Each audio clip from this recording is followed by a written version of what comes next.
this current civilization that we are living in is operating upon the lower principles, the lower satanic principles of fear. It's a system based upon lower vibration of fear, and it is a system that is self-sustained in the sense that the billions of people in the world who follow the system, they believe it's real. So their belief in the system makes it real, because mind is all is the first Hermetic principle. And when you control someone's mind and make them believe in a particular system, then their belief in that system makes that system real, and they manifest that system, and it's therefore a self-generated system. But in reality, the system is not real. It's an illusion. This is kind of what the movie The Matrix is trying to touch. It's trying to touch the current paradigm of the world that we are living in, which is operating on the lower principles of fear. And anytime someone, the real enemy of this system is actually self-knowledge. To know your divine nature and do the spiritual practices to free yourself, and to know who you truly are and your relationship with God or with the Almighty. And all of the prophets, from Abraham to Moses to Jesus to Muhammad sallallahu, and all of the unnamed prophets taught self-knowledge. So the first thing that Satan or Shaitan has to do in this current system is to religionize those teachings, because those teachings are powerful enough to free the mind. The teachings of Jesus are powerful enough to free your mind. Just the law of reaping and sowing is the law of karma, is self-knowledge is powerful enough to free your mind. The teachings of Prophet Muhammad sallallahu are powerful enough to free the mind. The teachings of the unnamed prophets, such as Krishna or Buddha, are powerful enough to free the mind.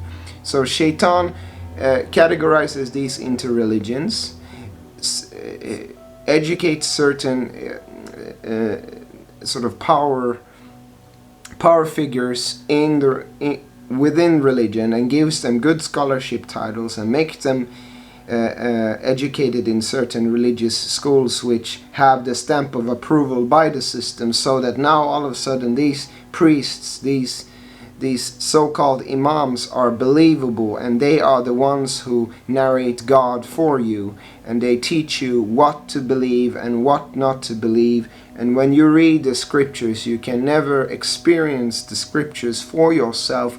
You are all the time taught by someone what you're supposed to believe, and in that way they block the light of God from rising to you, and from you and me to truly realize the reality of these teachings, which is self-knowledge. All of the prophets taught us to basically know ourselves, to observe ourselves, to do good, because when we do good we generate a good outcome.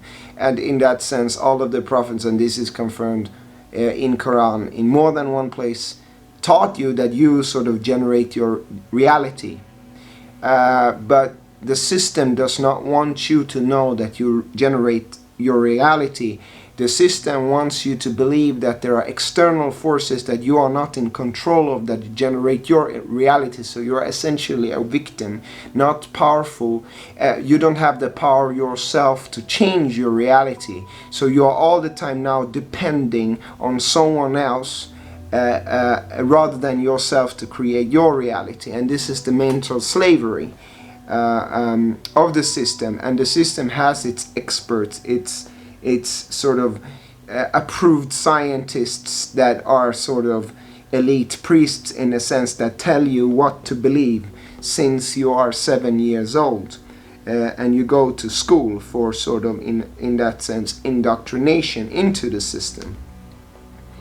So how do you break free? We break free from this system, from spiritual practices and connecting to God within us, and practicing the true path of what all of the prophets taught, which is self-knowledge, to know ourselves, to improve and transform our human being and get closer and closer to the divine reality, which we ultimately, in the spirit sense, our spirit is in tune with that divine reality, and therefore we can achieve a heaven, Jannah, or Nirvana, or Moksha for ourselves.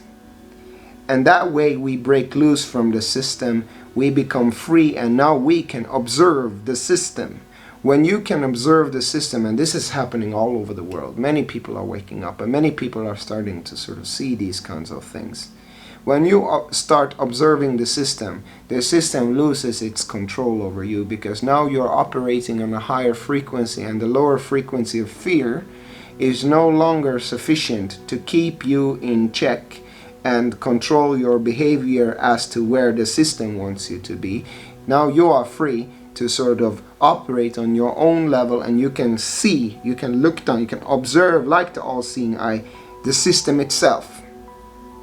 And that is when slowly the system starts losing control over you. And in the Hadiths, dajjal, or the antichrist, has the principle of being one-eyed. A one-eyed being only sees sort of what is, you can say, it doesn't see perspective, it doesn't see depth.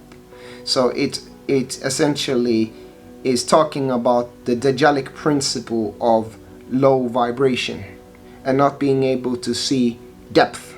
It's talking about the dajjalic principle of materialism, or the external world, and being stuck in that and not being able to see the inner essence of that.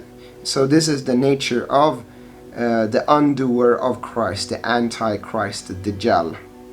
And seeing depth, looking deeply, meditating deeply, or third eye, as some call it, related to the pineal gland, which is actually something that exists in our brains, and some pineal glands are calcified and some are not.